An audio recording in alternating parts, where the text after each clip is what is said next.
Assalamualaikum warahmatullahi wabarakatuh.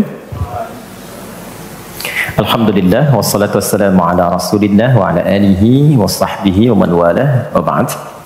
Saudara-saudariku, semoga hari ini kita diberikan kekuatan, kesehatan dan ridha Allah Subhanahu wa taala dalam menjalani kehidupan, sehingga semua bukan hanya berjalan lancar tapi juga diberkahi oleh Allah Subhanahu wa taala. Ciri aktivitas yang berkah itu muaranya manfaat. Lisan bertutur beraktivitas. Bagaimana lisan yang disukai oleh Allah? Maka kata-katanya melahirkan manfaat. Kata-katanya keluar baik. Kaki melangkah bila berkah, itu melangkah ke tempat yang baik. Demikian karya-karya pun. Anda boleh jadi desainer. Desainnya disukai Allah enggak? Jangan sampai mendesain sesuatu yang Allah enggak suka. Dunianya dapat, tapi bekal akhiratnya tereduksi di dalamnya. Demikian pekerjaan yang Anda lakukan. Kalau bisa, konsepnya kan sangat ideal. Quran surah kedua ayat 201. Wa minhum may yaqulu rabbana atina fid dunya hasanah wa fil akhirati hasanah. Jadi mengejar akhirat itu konsepnya bukan meninggalkan dunia, justru mengkreasikan dunia sehingga dia punya value akhirat. Kalau berniaga, silahkan sukses-suksesnya, sekaya-kayanya, dan konversikan kekayaan itu untuk mencari bekal yang Allah sukai. Wujudnya bisa macam-macam, dengan kedudukan setinggi-tingginya, sehingga bisa membuat kebijakan-kebijakan yang Allah senangi. Dengan ilmu seluas-luasnya, sehingga banyak manfaat yang kita niatkan sebagai ibadah karena Allah. Dan tenaga sebaik-baiknya. Mungkin ada yang di suara, mungkin ada yang di tangan, di kaki. Bilal kan cari surganya dengan suaranya, dengan adzan, bukan dengan harta. Bilal ditawari jadi hakim agung sepeninggal Nabi, setaraf ketua MA gitu ya. Itu ditolak oleh beliau dengan halus, karena beliau passionnya memang menggunakan suara, bukan menggunakan yang lainnya. Baik, saya minta maaf dalam dua hal. Yang pertama, saya agak pilek hari ini karena memang beberapa kegiatan kemarin agak padat. Yang kedua, kita akan agak sedikit cepat karena kami ada agenda safar hari ini. Karena itu kita agak berbeda, mungkin agak lebih cepat dan supaya waktunya lebih efektif. Seperti yang pernah kita sepakati bersama di bulan yang lalu, bahwa kajian kita akan terfokus pada pembahasan seputar sholat. Saya sudah buatkan kurikulumnya untuk sepanjang kajian ke depan, sehingga tahu apa yang mau dibahas, materinya sampai dengan waktunya. Mungkin nanti saya akan koordinasi dengan Mas Dimas atau dari musyawarah, kirimkan email. Saya nanti kirimkan baik dari materi pokoknya, schedule-nya apa yang mau dibahas di pekan keberapa, sampai dengan mungkin dasar PowerPoint-nya. Ada saya buatkan beberapa jadi PowerPoint. Baik, teman-teman sekalian, kenapa bahasan sholat menjadi penting? Ya, ini dulu. Dan menjadi bagian yang paling mendapatkan perhatian tinggi dalam Islam, baik di Al-Quran ataupun di hadis-hadis Nabi Sallallahu Alaihi Wasallam. Semua Nabi itu menerima wahyunya di bumi, rata-rata semua di bumi. Musa yang viral di Bukit Tur Sina, kan? Kemudian Isa alaihissalam di dekat pohon tin zaitun wilayah Palestina. Demikian Nabi Daud dan seterusnya.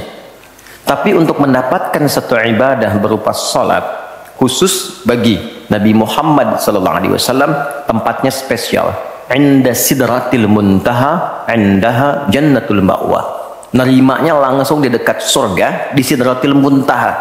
Itu kan oleh-oleh yang Isra Mi'raj itu kan, mendapatkan salat. Kalau Anda mau lacak referensinya, bisa ditemukan di hadis Muslim tentang peristiwa ini, yang akhirnya mendapatkan salat. Subtopik yang nomor 1, kitab pertama, Kitabul Iman, nomor 1. Subtopiknya nomor 74, Babul Isra bi Rasulillah sallallahu alaihi wasallam ila samawati wa fadlis salat. Pembahasan tentang Isra'nya Nabi sallallahu alaihi wasallam sampai di langit dan mendapatkan keutamaan salat. Hadisnya nomor 162.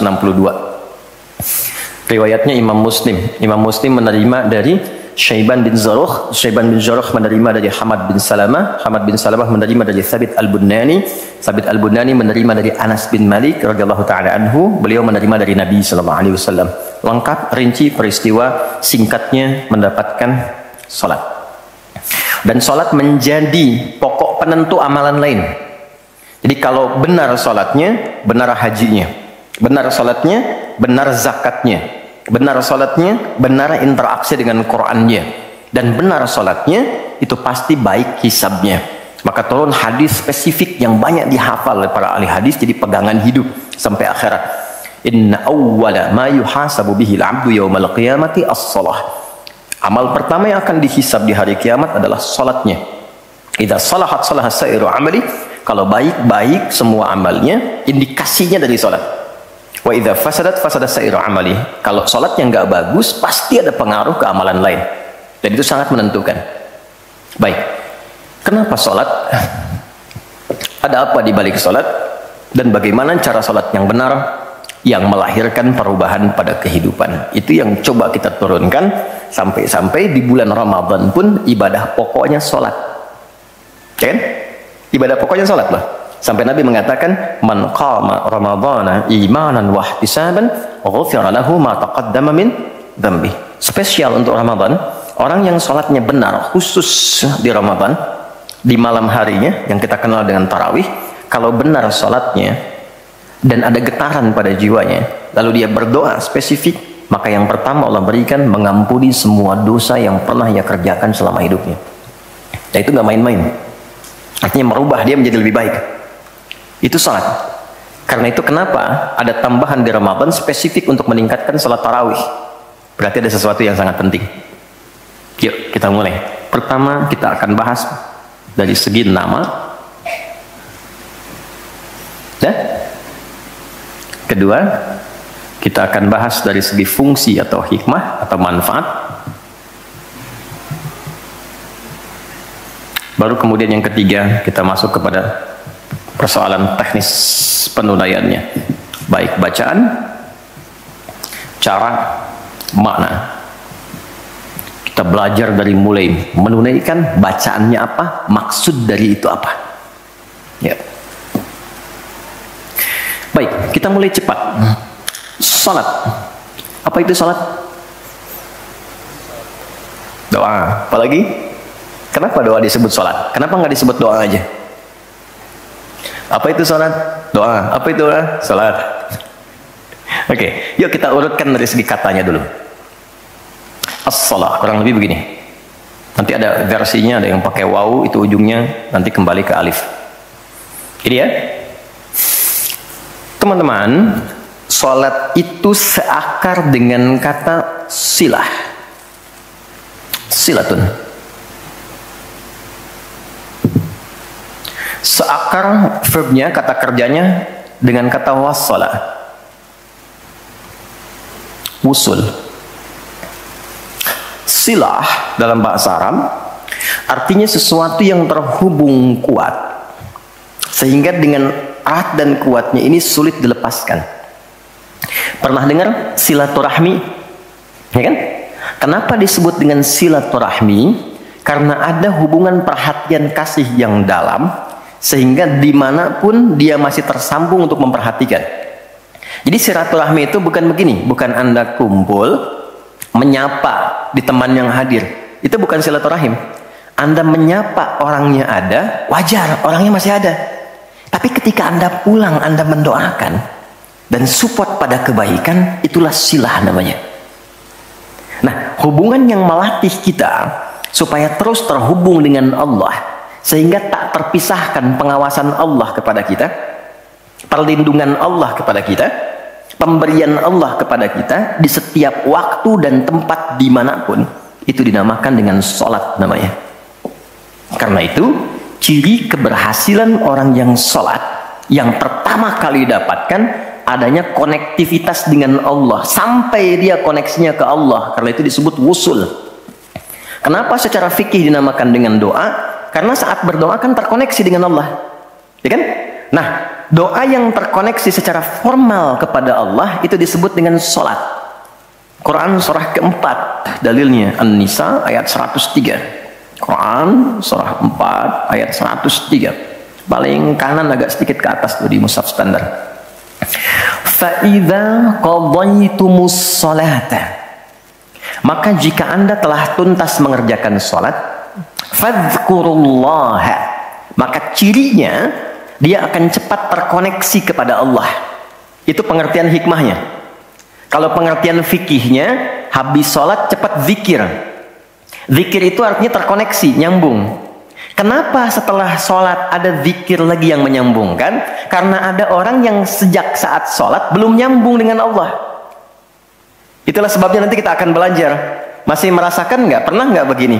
Sebelum sholat mau fokus nih, tapi begitu takbir Allahu Akbar, yang akbar di lisan Allah, tapi yang akbar di pikiran project. Ya, status belum diupdate, nyimpan sendal di mana, jemuran belum diangkat, ya kan? Ya, pernah nggak suasana itu hadir? Nah kan, nanti kita akan belajar. Nah, kalau akumulasi semua ingatan itu mengganggu khusyuk kita sehingga kadar khusyuknya kecil dan belum terkoneksi dengan Allah setelah sholat, maka coba zikir sampai nyambung. Idealnya ketika sholat selesai itu punya konektivitas dengan Allah, nyambung, ingat Allah. Qiyaman, baru dia berdiri jalan sudah ingat Allah. Makanya kalau ada orang keluar dari masjid dan dia nyambung dengan Allah, itu mustahil tertukar sendal. Oke?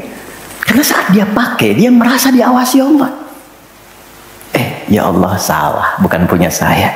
Yang saya yang itu rupanya dia pakai, padahal dia ke masjid nggak pakai sendal. Ini memang ada yang salah dengan sholatnya. Oke? Balik ke sini. Maka kalau dia berjalan jalannya baik, kalau dia duduk bekerjanya baik, gak mungkin maksiat, gak mungkin menyentuh yang salah, karena saat dia menyentuh dia merasa dilihat Allah. Itu yang disebut dengan ihsan namanya. Di orang yang punya koneksi dengan Allahnya kuat, itu akan mudah menjalani kehidupan. Anda punya koneksi dengan teman-teman yang punya kedudukan tertentu, aksesnya mudah kan? Anda punya koneksi dengan Allah, apa yang sulit bagi Allah? Masalah dikecilin, bukan nggak dapat masalah. Masalahnya sama, bagi orang lain besar, bagi si fulan kok ringan. Karena sebelum mendapatinya, akses dia ke Allah tinggi, Allah ringankan untuk diterima di hatinya. Dilapangkan hatinya sebelum menerima persoalannya. Jadi ketika menerima persoalan, dia tinggal senyum aja, selesai. Macet, yang lain gelisah. Alhamdulillah macet. Bisa hafalan dulu, bisa baca dulu, bisa mengerjakan yang lain dulu. Ini semua dibaca dengan nyaman karena konektivitas yang tinggi dengan Tuhan. Jadi ternyata ketika diminta menunaikan ibadah salat, ada hal yang sangat besar yang Allah ingin berikan kepada kita semua. Saya ingin tanya teman-teman, berapa waktu yang Allah mintakan kepada kita untuk menunaikan salat? Berapa? Tiap hari kita kerjakan 5 kan? 5 kan? Nomor koneksi dengan Allah. Masih ingat nomornya? 24434 klik, naik. 2 subuh, 4 duhur, 4 asar, 3 maghrib, 4 isya kan? Ayo bikin status. Ya kan? 5 waktu kan? 5 waktu kan? Kenapa 5 waktu? Salah satunya karena di dalam Quran diisyaratkan orang yang benar salatnya sesuai dengan yang diajarkan Nabi, sesuai yang diisyaratkan Quran, akan mendapatkan 5 kemuliaan dalam hidupnya yang tidak didapatkan oleh orang yang tidak sholat. 5 ini, itu yang coba kita akan keluarkan. Itulah sebabnya kenapa sholat sangat ditekankan, kenapa sholat diwajibkan, karena Allah mewajibkan kita mendapatkan semua kebahagiaan dan kesuksesan yang kita ingin raih dalam kehidupan. 5 ini. Yuk kita mulai. 1. Izinkan saya memulai dari sini supaya kita punya motivasi untuk menunaikan sholat. Jadi kalau nggak tahu yang 5 ini, cara pandangnya kepada sholat jadi beban. Baru aja sujud, dasar lagi. Baru maghrib, isya lagi. Kan? Nah, ayo isya. Tadi kan udah maghrib. Kan? Pernah merasakan itu? Karena cara pandangnya menilai sholat sebagai beban. Padahal ketika Allah wajibkan, itu cara mewajibkannya bukan sebagai beban, sebagai motivasi yang mengantarkan pada keindahan. 1, kita cepat. Quran surah ke-20 di ayat yang ke-14. Tafsirnya Quran surah 13 ayat 28. Satu paket. Kita pakai pakai Quran hadis aja ya, biar nggak bisa didebat. Oke, Quran surah ke-20 ayat 14. Innani anallahu la ilaha illa ana fa'budni wa aqimis salata lidzikri. Sayalah Allah, kata Allah. La ilaha illa ana, nggak ada Tuhan yang layak dipertuhankan kecuali saya. Ini kalau kita belajar ngaji tentang tauhid, ya, belajar mengaji tentang dasar keyakinan akidah, ini ayat yang paling real, yang paling mudah dipahami, yang paling kuat pengakuannya.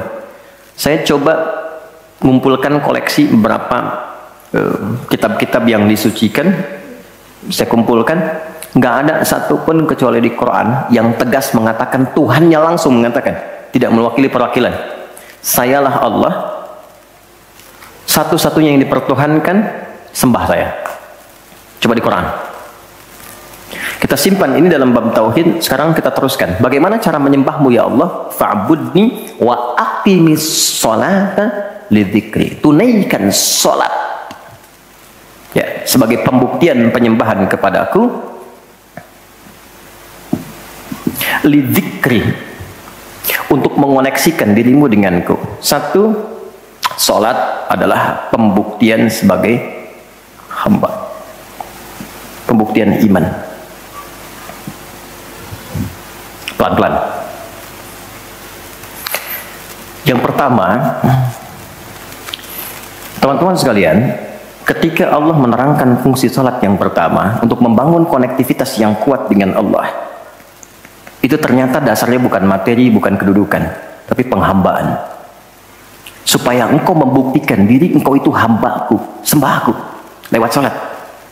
Jadi kalau ada orang yang mengatakan Tuhanmu siapa? Allah, tapi dia nggak mau sholat, itu kata Nabi belum sempurna kebertuhanannya kepada Allah. Ya, al-farqu bainal mu'min wal kafir tarku sholat, kata Nabi. Perbedaan orang yang mengaku beriman dengan yang belum beriman dilihat dari sholatnya. Jadi kalau dia sudah menunaikan sholat, itu pembuktian keimanannya kepada Allah, kebertuhanannya. Jadi kalau ada orang mengaku muslim, dia belum menunaikan sholat, maka dipertanyakan keimanannya. Karena itulah kemudian kata sholat disebut juga di Al-Quran dengan kata iman. Buka Quran surah kedua ayat 143, lihat di pertengahan. Wa ma kana Allahu liyudhi'a imanakum. Jika ada hamba siapapun menunaikan sholat, aku nggak akan sia-siakan sholat yang dilakukan dengan imannya itu. Maksudnya apa? Akan dibalas, diberikan perhatian sesuai dengan kadar sholatnya. Disebut dengan iman. Dan yang paling dahsyat, ketika seseorang sholat menghamba, kan gerakannya ruku, sujud, menghamba kan? Maka naik statusnya dari sekedar manusia biasa menjadi abdun. Teman-teman, ini rahasia besarnya. Perintahnya fa'budni, yang kita baca iyyaka na'budu, asal katanya dari kata abada, orangnya abdun, jamannya ibad. Dan tidak pernah disebutkan dalam Quran kata abdun kecuali untuk mengangkat derajat hamba di hadapan Allah. Contoh, Nabi Muhammad ketika peristiwa Isra dan Mi'raj dipanggilnya dengan nama apa? Quran surah 17 ayat 1. Subhanalladzi asra bi'abdihi. Tidak disebut nabi, tidak disebut rasul, tapi abdun. Nabi Sulaiman ketika diberikan kekuasaan besar, punya kedudukan yang hebat sampai menundukkan awan. Ya, sebelum Songgohan punya awan kinton, Nabi Sulaiman sudah punya duluan. Suzuka Yatanabe tahun 96 kan, bikin komiknya. Saya nggak terlalu baca itu atau tonton, tapi saya tahu. Itu awan ditundukkan, angin bolak-balik. Ketika mendapatkan kedudukan itu, sifat yang disebutkan abdun, bukan nabi, bukan rasul. Quran surah 38 ayat 30. Wa wahabna li Dawud Sulaiman ni'mal abdu. Oke, Nabi Zakaria alaihissalam ketika akan diangkat statusnya dari suami menjadi ayah dan sudah berharap tinggi, dikabulkan, naik status, diberikan anugerah, disebutnya dengan abdun. Quran surah 19 di ayat yang kedua. dzikra rahmati rabbika abdahu Zakaria. Nabi Nuh diangkat status memimpin kelompok generasi manusia setelah Nabi Adam, naik ke kapal jadi pemimpin besar. Begitu diangkat, yang disebut statusnya abdun. Quran surah 17 ayat 3, innahu kana abdan syakura. Kenapa disebutkan abdun? Abdun itu sifat penghambaan. Semakin tinggi ibadahnya, semakin tinggi pendekatannya ke Allah, semakin diangkat. Jadi dengan Allah itu, karena Allah Khalik, kita makhluk. Laisa kamitslihi syai', nggak sama sifatnya. Jadi kalau ke Allah itu jangan terlalu ngangkat. Kalau tinggi direndahkan, kalau rendah ditinggikan. Karena itu kenapa saat sholat kita merendah supaya ditinggikan. Itu poinnya. Jelas ya? Itulah sebabnya kenapa Nabi dijamin surga, turun surah Al-Kautsar itu. Satu-satunya Nabi yang sebelum wafat turun surganya, Rasulullah, dengan turunnya surah Al-Kautsar. Kenapa? Salah satunya karena ibadahnya. Coba lihat kesaksian Sayyidah Aisyah itu di Al-Bukhari nomor hadis 1147. Kedatangan tabi'in namanya Abu Salamah bin Abdurrahman, tanya bagaimana sholat malamnya Nabi. Kata Sayyidah Aisyah, jangan ditanya panjang dan khusyuknya, panjang dan bagusnya. Beliau memang sholatnya 4 rakaat di awal, tapi jangan tanya panjang dan bagusnya. Beberapa sahabat dulu pernah pengen tahu, penasaran. Diikuti sholat di belakang Nabi. Ternyata rakaat pertamanya dikira Al-Baqarah 100 ayat akan ruku. Ternyata disambungkan ke 286 ayat sampai selesai. Dikira setelah selesai akan ruku. Ternyata Alif Lam Mim lagi, Ali Imran sampai selesai 200 ayat. Dikira ternyata setelah la'alakum tuflihun 200 ayat Ali Imran akan ruku, nyambung An-Nisa 176 ayat. Baru kemudian ruku setelah 5 juz 4 halaman. Ruku. Besoknya orang-orang ini nggak ikutan lagi. Udah. Lain memang levelnya. Salam. Tersentuh kaki Nabi itu dengan tangan Sayyidah Aisyah. Ini menunjukkan sederhana kehidupannya. Bayangkan kan, suami sholat, istri tidur, nyentuh bagian kaki. Kira-kira tidurnya alasnya di mana tuh? Nabi besar loh, ahli surga, hebat, pemimpin besar, kehidupan demikian. Tapi kalau sedang beramal kaya, sodakoh kaya, sholat kaya, kakinya bengkak. Kata Sayyidah Aisyah, kenapa begini ya Rasulullah? Alam takun madmunah, alam takun ma'sumah. Engkau kan dijamin surga, surahnya sudah turun. Engkau dijaga dari kesalahan maksum. Jawabannya ringan sekali. Afala akunu abdan syakura, abdun. Apa nggak boleh aku menjadi hamba yang bersyukur? Ternyata syukur itu kalau dulu para nabi itu pakai ibadah. Jadi kalau dapat nikmat nih teman-teman, ini rahasia hari ini ya, di antara kita saja ya. Sekarang saya nggak bagi di yang lain ya, cuma di sini nih. Ya. Para nabi itu kalau mereka dapat nikmat apapun, itu yang dilakukan syukur. Dan syukurnya lewat ibadah. Contoh, biasa kan suka hadir ulang tahun ya, masuk ulang tahun kesekian. Nabi tiba-tiba hari Senin puasa. Ditanya oleh sahabat, ya Rasulullah kenapa puasa? Kata Nabi, ini hari lahirku. Jadi mensyukuri nikmat kelahiran dari waktu yang telah berjalan, itu pakai ibadah.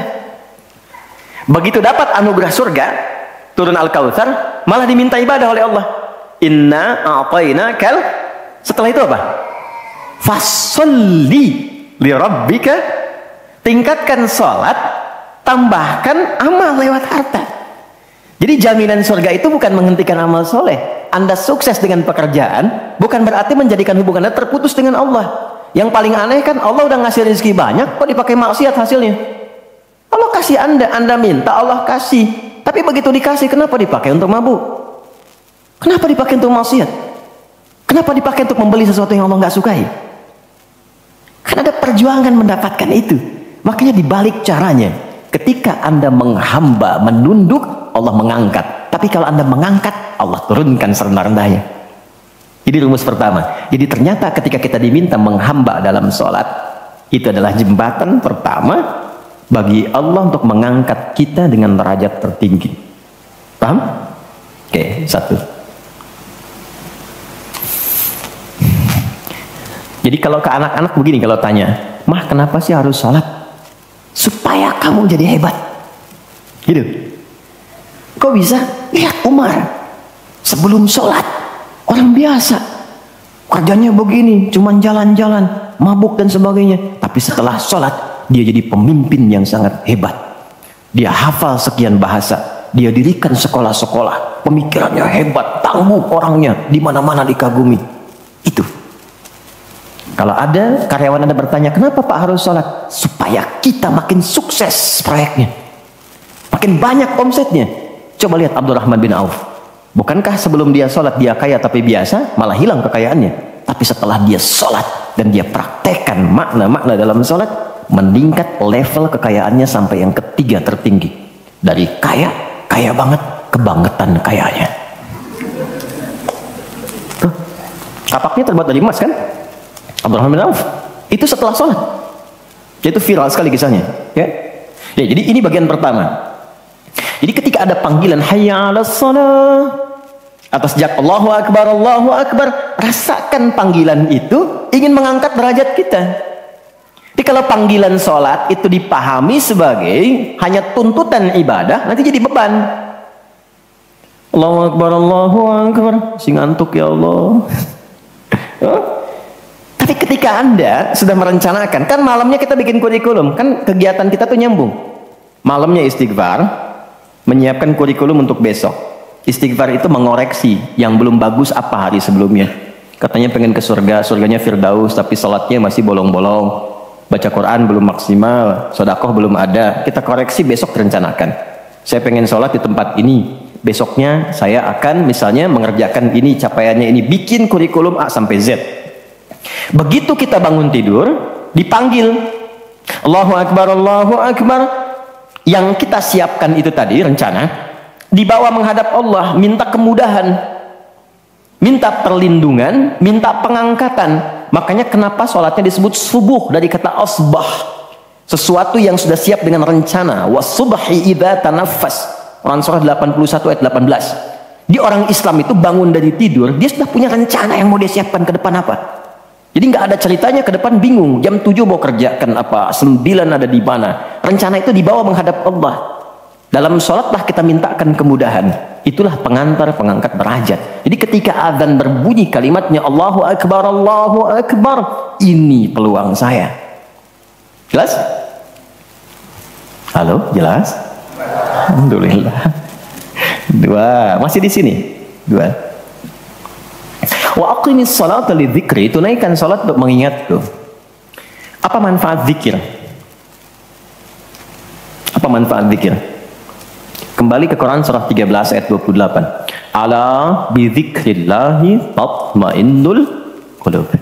Yakin, ala itu harful ikhbar wa taukid, huruf yang berfungsi menginformasikan dan menegaskan. Kata Allah, yakinkan pada jiwamu, semakin banyak engkau berzikir, dampaknya semakin tenang hatimu. Jadi kalau sedang gelisah, zikir, bukan update status. Ingat ya? Karena mengupdate status, mencurahkan pada media sosial tidak menghilangkan kegelisahan dan tidak menyelesaikan masalah. Bintaro macet ya. Apa dengan dibuat macet selesai? Tidak. Nggak nyangka ya dia seperti itu. Nyangka. Ketika ada orang mengatakan nggak nyangka, sedang nyangka dia tuh. Dan tidak selesai masalahnya. Apa kata Quran? Jika Anda sedang gelisah, optimalkan zikir. Apa itu zikir? Semua jenis kegiatan yang menyambungkan kita dengan Allah. Misal, doa. Doa itu di Quran disebut zikir. Quran surah 7 ayat 205. Wadhkur rabbaka fi nafsika tadarruan wa khifatan wa dunal jahri minal qaul. Kalau Anda sedang gelisah banyak persoalan, alih-alih mengeluh, angkat tanganmu minta kepadaku. Bukankah saat berdoa menjadi semakin tenang? Solusi belum datang, tapi hati lebih tenang kan? Dan jiwa yang tenang itu melahirkan pemikiran yang gemilang, hasil yang cemerlang. Jadi begitu kita lebih tenang, lebih mudah menanti solusi. Anak belum pulang, doa. Besok ada ujian, doa. Ada proyek mau dilakukan, kita gelisah, doa. Itu fitrah. Quran itu disebut zikir. Quran surah ke-15 ayat 9. Inna nahnu nazzalna dzikra wa inna lahu lahafizun. Kalau sedang gelisah, masalahnya kompleks, ambil wudhu, ambil mushaf, buka. Itu baru pegang mushaf, baru buka. Dampaknya ke hati itu kuat. Begitu Anda baca dengan suasana yang tenang, nyaman ke jiwa. Yang paling dahsyat kadang-kadang dibuka mushafnya, acak keluar ayatnya sesuai dengan masalah kita. Tuh. Itu Quran. Ya. Apalagi kalimat thayyibah, subhanallah, alhamdulillah, Allahu akbar, masya Allah, astagfirullah, itu zikir. Quran surah 4 ayat 103. Fa idza qadaytumus salata fadhkurullaha. Makanya ketika Anda mendapatkan nikmat, alhamdulillah, hati lebih tenang. Tidak menggunakan nikmat dengan hal-hal yang tidak positif. Ada sesuatu, astagfirullah. Ada keluhan, ya Allah. Lebih tenang. Akumulasi semua bentuk zikir itu ada dalam salat. Di salat ada subhanallah? Ada. Ya. Di salat ada alhamdulillah? Ada. Di salat ada Allahu akbar? Dibuka dengan takbir. Di salat ada Quran? Ada. Al-Fatihah, Quran. Kita salat baca Quran. Apa lagi? Apakah di salat kita kemudian membaca kalimat thayyibah? Baca. Berdoa? Iya, isinya semua doa. Maka ketika semua jenis zikir dikumpulkan, itu berubah menjadi salat. Dan kalau satu zikir saja membuat tenang, apalagi salat? Makanya salat itu jangankan ibadahnya, tempatnya saja bikin tenang. Coba teman-teman, ikhwan ya. Anda ada masalah nih di kantor, mampir ke masjid. Itu buka pintu masjid baru masuk, udah tenang. Enak. Makanya saya sering katakan, sering share dengan beberapa kawan, Anda kalau sedang kerja, coba pulangnya jangan langsung ke rumah. Mampir ke masjid dulu. Yang terdekat ya dengan rumah. Yang terdekat. Mampir ke masjid, sholat 2 rakaat. Di situ sampaikan, ya Allah, aku telah berikhtiar seperti apa yang telah Engkau perintahkan. Dan aku bertawakal akan rezeki yang telah Engkau tetapkan. Itu begitu Anda selesai berdoa pulang, yang dibawa ke rumah aura masjid bukan aura kantor. Dan istri, anak-anak di rumah mendapatkan ketenangan yang sempurna. Jadi nerima antum itu terima dalam keadaan yang penuh dengan ketenangan.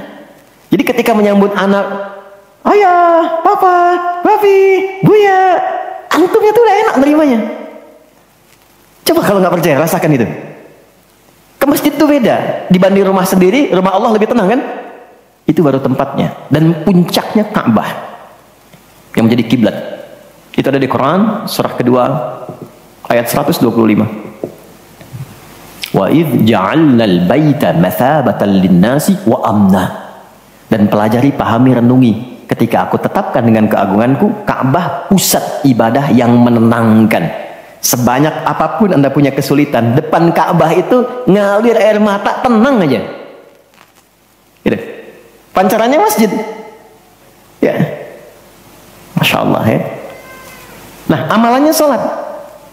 Jadi ambil suasana itu, bawa ke dalam diri kita untuk menghasilkan apa yang kita harapkan. Yang kedua, di intinya kalau sedang tidak tenang, gelisah, ada persoalan, atau bahkan ya, untuk menentukan satu urusan.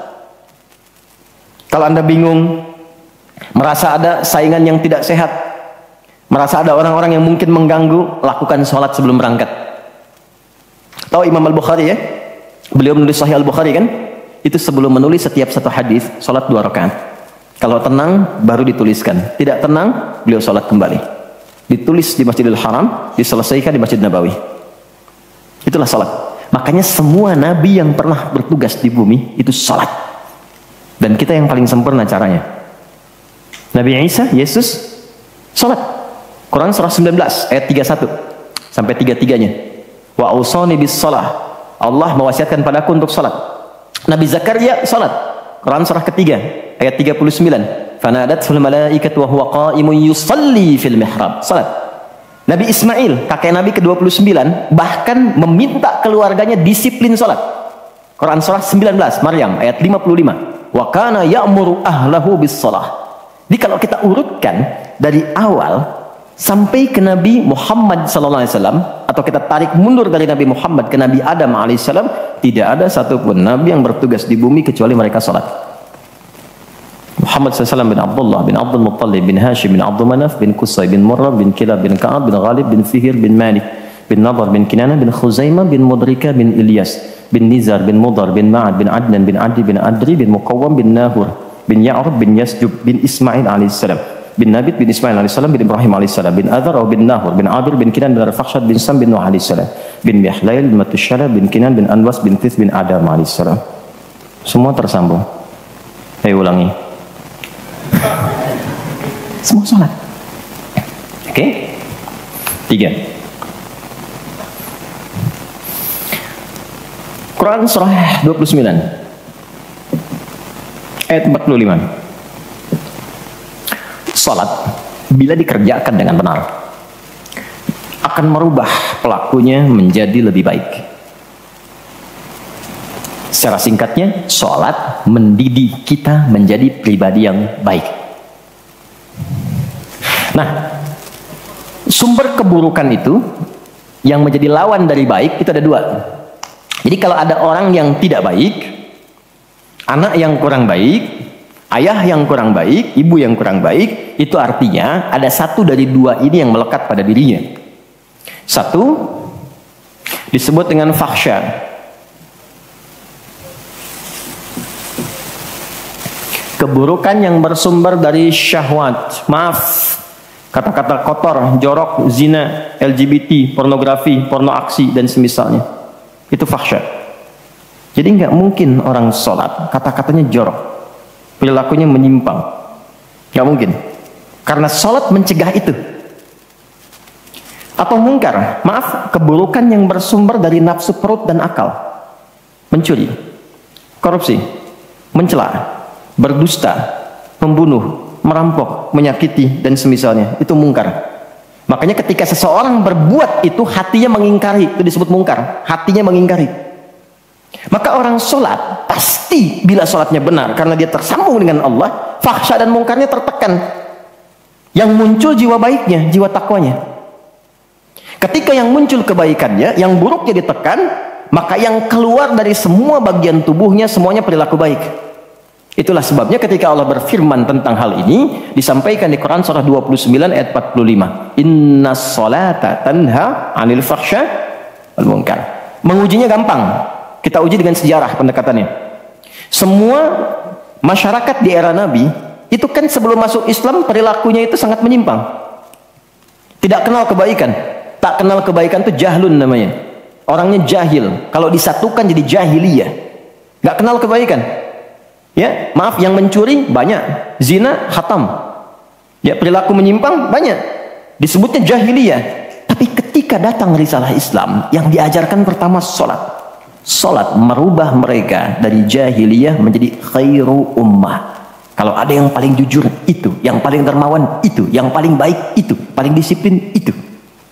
Kok bisa salat ditunaikan bisa merubah seseorang jadi lebih baik? Ada sesuatu dalam salatnya.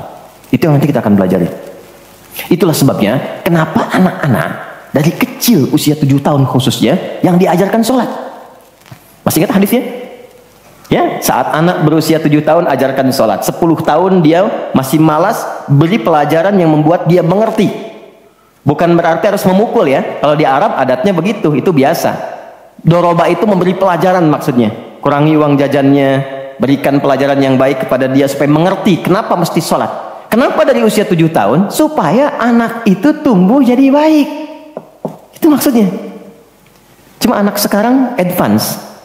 Gen Z yang sekarang itu sebelum sholatnya sempurna, TK sudah manasik ya. Nggak apa-apa sih, cuma ini maksimal dulu yang kedua ya. Oke, 4, saya cepat karena waktu kita terbatas. 4. Sholat bila dikabulkan, bila dilakukan dengan benar. Saya ulangi, sholat bila dilakukan dengan benar sesuai isyarat petunjuk Al-Quran dan contoh yang disampaikan Nabi, maka bisa mempercepat terkabulnya doa. Oke? Mempercepat terkabulnya doa. Itulah kenapa secara bahasa sholat disebut doa. Kalau benar mengoneksikan diri kita dengan Allah sang pengabul doa, koneksinya cepat, sinyalnya kuat, itu nggak ada sekat, menggoncang arus, langsung dikabulkan. Dan nggak ada jeda. Oke, Quran langsung, surah ketiga, ayat 38 sampai 39. Surah 3 Ali Imran, ayat 38 sampai 39. Kita belajar dari kisahnya Nabi Zakaria alaihissalam. Contoh kecil sekali. Secara singkat sudah berumah tangga, sudah sekian lama, rambut sudah memutih, fisiknya sudah letih. Itu dilukiskan di surah Maryam nanti ayat 1 sampai 9 kita dapati. Istri divonis secara medis, nggak mungkin punya keturunan. Secara medis loh, sudah menopause dan maaf mandul. Secara medis nggak mungkin, secara klinis nggak mungkin. Tapi ini yang paling hebat. Jika manusia, catat ini baik-baik ya, jika manusia sudah menyimpulkan nggak bisa, itu tanda langsung dari Allah supaya menengadahkan permohonan langsung kepada Allah tanpa campur tangan makhluk. Karena Allah ingin mengabulkan apa yang Anda minta secara langsung, bukan lewat campur tangan makhluk. Baca itu. Dan pahami untuk tidak putus ikhtiar. Jadi kalau rahmat Allah itu jangan dibawa dengan putus asa. La taqnatu min rahmatillah. Jangan pernah putus asa. Jadi jangan ada bahasa begini, ya nggak mungkin, ya nggak bisa. Jangan diambil. Begitu orang mengatakan nggak mungkin, itu tanda dari Allah. Allah ingin memberikan langsung tanpa campur tangan manusia. Maka apa yang dilakukan Nabi Zakaria? Beliau kemudian sholat di mihrabnya Maryam. Ini saya sedikit bahas tentang mihrab, sedikit saja. Quran surah 3 dulu, di ayat 37, di paling kiri sebelah bawah pojok di mushaf standar. Secara singkat saja, mihrab itu satu tempat yang fungsinya mempercepat terkabulnya doa dan mendatangkan rezeki dari sisi yang tidak diduga. Awas, kita bicara keimanan ya, dan di situ dipertaruhkan. Mihrab ini tidak harus lebar dan luas. Sehamparan sejadah nggak ada masalah. Yang penting kita gunakan untuk ibadah saja. Di luar ibadah keluar. Itulah kenapa tempat imam disebut mihrab. Kenapa? Karena imam mewakili makmum untuk memohon kepada Allah dalam sholat berdoa. Makanya kualifikasi imam mesti khusus, bukan imam biasa. Baik. Kemudian tidak harus di masjid, di rumah boleh dibikin. Maryam pernah dibuatkan mihrab. Saat beliau mengkhususkan diri ibadah, di situ apa yang terjadi? Fataqabbalaha rabbuha biqabulin hasanin wa ambataha nabatan hasanan wa kaffalaha Zakaria. Kullama dakhala 'alayha Zakaria al-mihrab wajada 'indaha rizqa. Qala ya Maryam anna laki hadha? Qalat huwa min 'indillah. Inna Allah yarzuqu man yasha' bighairi hisab. Ini poinnya. Setiap Nabi Zakaria mengantarkan kebutuhan Maryam, pakaiannya, makanannya, kebutuhannya, itu sudah ada. Dan ingat, status Nabi Zakaria itu nabi loh. Beliau tahu itu pasti dari Allah. Tapi ingin dikonfirmasi apakah pendidikan beliau selama ini sudah meresap pada jiwanya atau belum. Ditanya, Maryam dari mana semua ini? Maka beliau jawab, Maryam jawab, huwa min indillah. Paman, ini semua dari Allah. Baik ya? Allah memberikan apapun yang ia kehendaki tanpa batas pada siapa yang diingini. Maka ini dibaca oleh Nabi Zakaria. Mayyasha itu. Jadi kalau ada di Quran diksi mayyasha, jangan simpulkan ini untuk dia saja.